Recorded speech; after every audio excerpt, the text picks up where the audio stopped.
Hey everyone. Tonight I decided that I was going to, well, I started last night. I made some chicken soup and I made a bunch of it and decided that I'm going to can it. So I'm going to just go through what I have here. I have 9 jars. These are pint jars and they have already been washed and sterilized. You sterilize them by putting them in the oven at 215 degrees for about 25 minutes. A jar funnel fits perfectly on top.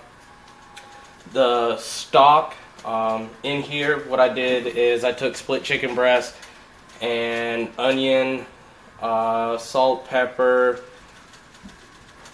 a little bit of ground ginger, about half a sweet onion, carrots, and celery. Last night I took the chicken out, let it cool, and cut up the chicken, and I have that in the fridge, which is here. And well, I'll go ahead and take that out. And what I'll do with this is place it in equal portions in each jar, then ladle I'm going to start boiling the soup again. Right now it's just steaming, and divide the carrots and celery and everything into each jar, and then can it. Small pan of water to boil the lids, which are, let's see, right here. Just some lids to boil. This is a little stick with a magnet on the end of it to pick up the lids out of the boiling water and place it on top of the jars. This is to pick up the hot jars, jar lifter. And because you're working with meat and it's low acidic, you're going to have to pressure can it. I have my pressure canner set, and it'll take a little while, and I'll show you the steps of doing that. But let me get started and prep everything, and I'll be right back and show you what I've done. Alright, I have all the jars with the meat down at the bottom, and then I skimmed through the stock and got all the vegetables, the celery, onions, and carrots. And the next step, I'll start with this one, and what I'll do is I'll pour the broth in there, leaving 1 inch of headroom. That means from the tip of the top of the jar down. That way it'll seal properly.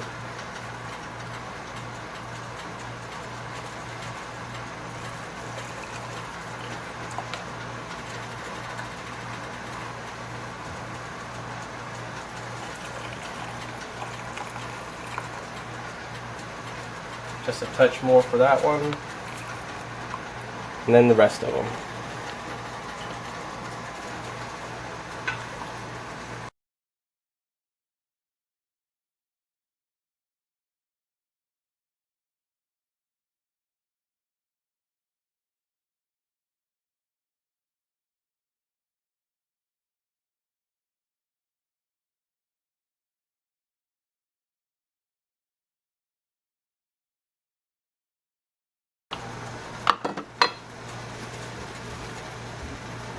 Okay, I now have everything jarred up, and the next step is to take a paper towel, and what I'm going to do is dip it in the boiling water with the lids, that way it'll sterilize the area, and I'm going to wipe each ring so the lids will set properly on there.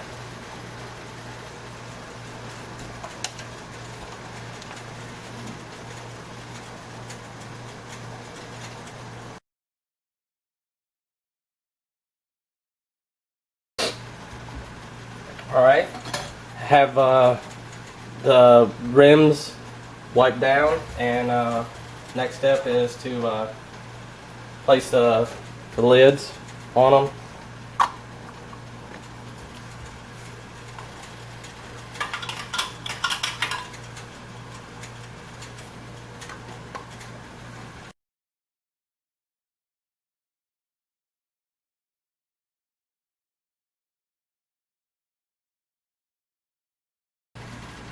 Alright, and now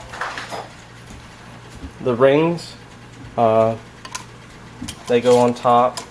I'm going to grab a mitt, because what I'll do, you just want to basically finger tight them, not too tight.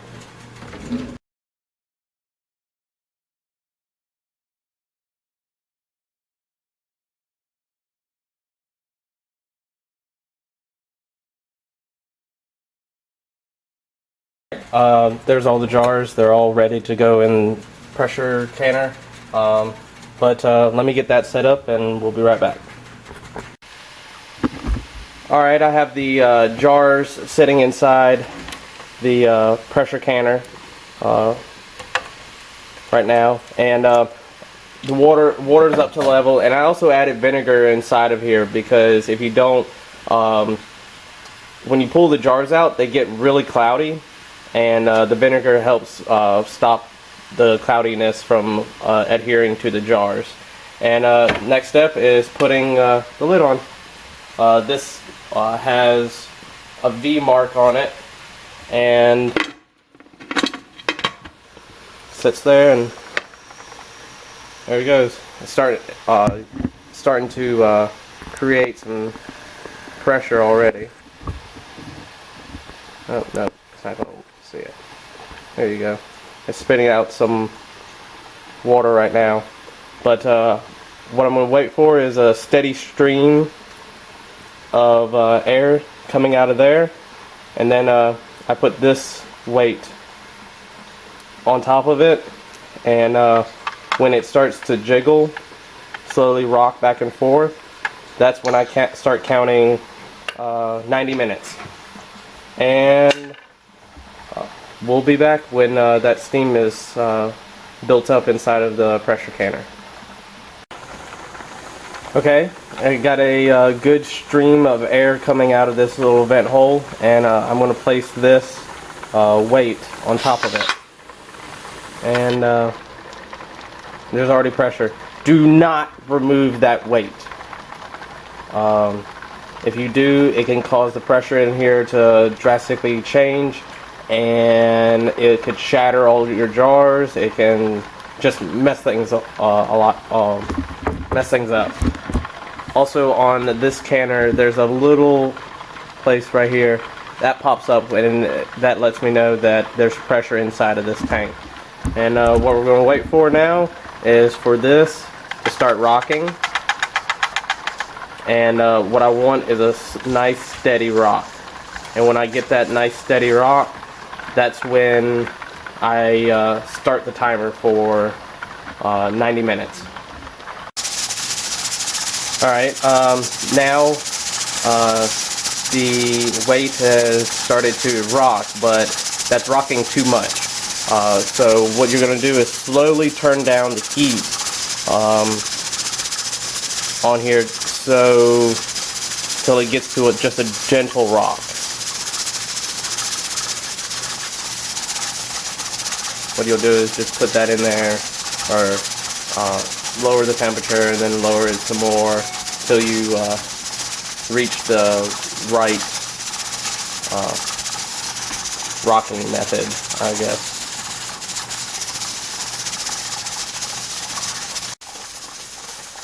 Okay, I have lowered the temperature down to having this at a steady rock, and you can see that it's set on 4 right now, which is pretty low. What's happening is pressure's building up inside. Minimum 10 pounds of pressure is building up inside of this pressure canner, and it's slowly being released by the rocking method here. Getting a little bit too fast, and we'll cut it down just a touch. And I'm going to start the timer now, so it's almost 9 o'clock, so 10:30 is when I'm going to stop. What's going on is basically it's killing off anything that's in, any bacteria that's inside of the soup. The main one is botulism, and with the pressure inside of here, what's happening is it's building it up, but it's also rising the temperature inside of this canner, and it's reaching right around 240 degrees, which is well above boiling, but it's just to make sure that it kills off everything that's inside the soup and the meats and everything like that. That way I can have soup later on. But there you go. We'll be back shortly. Okay, time's up, and what I did is just picked it up and moved it over to this eye. Don't slide it across the stove. You can mess up the elements and also scar up the bottom of the pressure cooker or pressure canner. And what you're going to do is wait till this little knob or whichever canner you have goes down. That way it'll let you know that there's no pressure inside the pot. It's late, I'm going to bed, and leave your weight on top of there. So that's what I'm going to do, and in the morning I'll pull them out and probably do another video tomorrow afternoon. So here it is.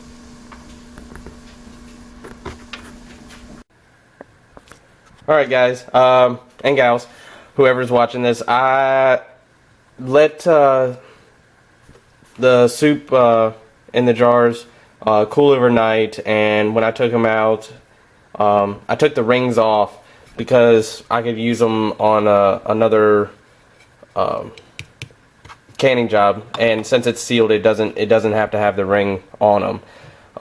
All of them sealed, which is great, and this is what they look like. The vegetables, some of them floated, some of them sunk. I'm not too sure what's going on there.